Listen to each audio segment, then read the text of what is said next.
and this is the adventure of the small kitchen. For our fish fillet, I have defrosted the fish, and then once its eyes are already removed in the body of the fish fillet, you may now put in, wash it first, and then put in some salt and pepper.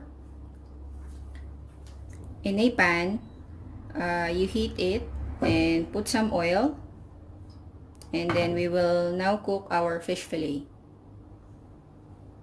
When the pan is ready, we will now cook one by one our fish.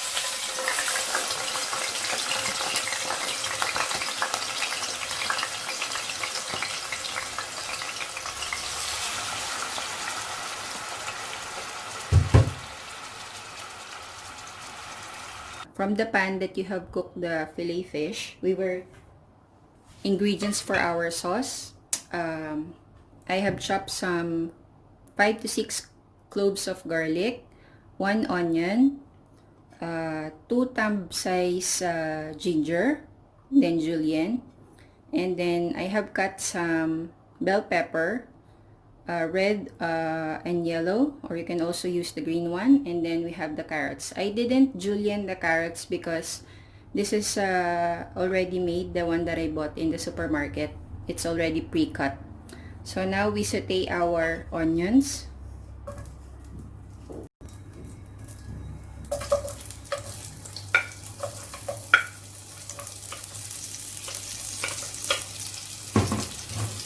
It's okay that you use the oil that you have fried your fish, so that the left flavor of your fish will also go into your sauce. So just saute that and wait for it to become translucent.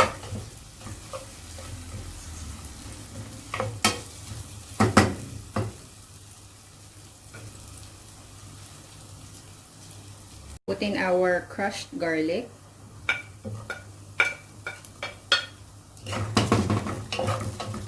Then we saute our ginger.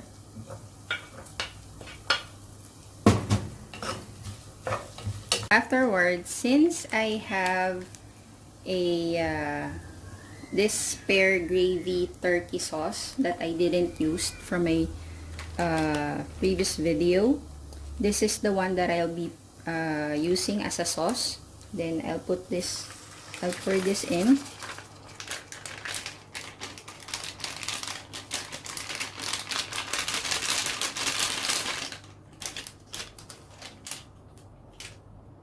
We mix it and cook it for maybe 1 to 2 minutes. After we have put in our sauce, we now put in our vinegar.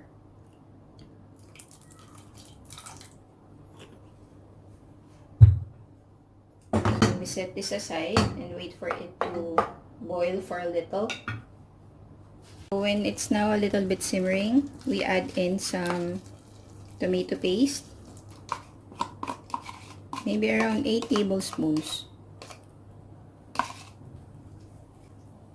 Then we mix that in until everything are combined.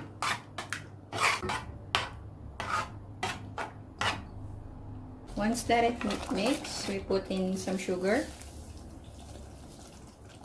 and mix that in until it will be well incorporated and dissolved.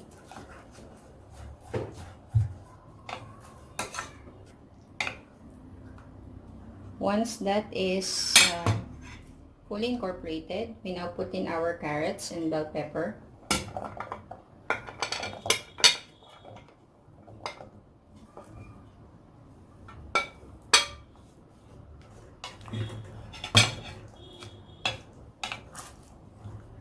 And then we mix it in.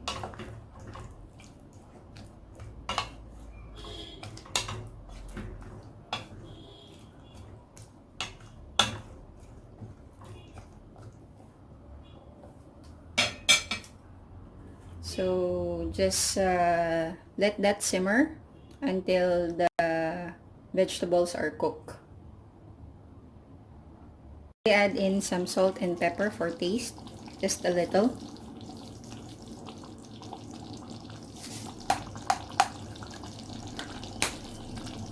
Then you mix it.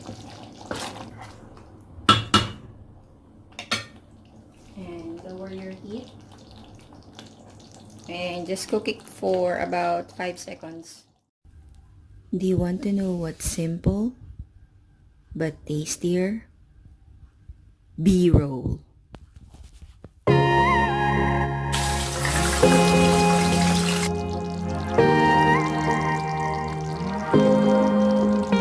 Got me up all night, putting things on the side. What do you have in mind? So when your sauce is finished, you put in the fish and let it simmer for maybe 5 seconds, and then turn off the heat and then serve it hot.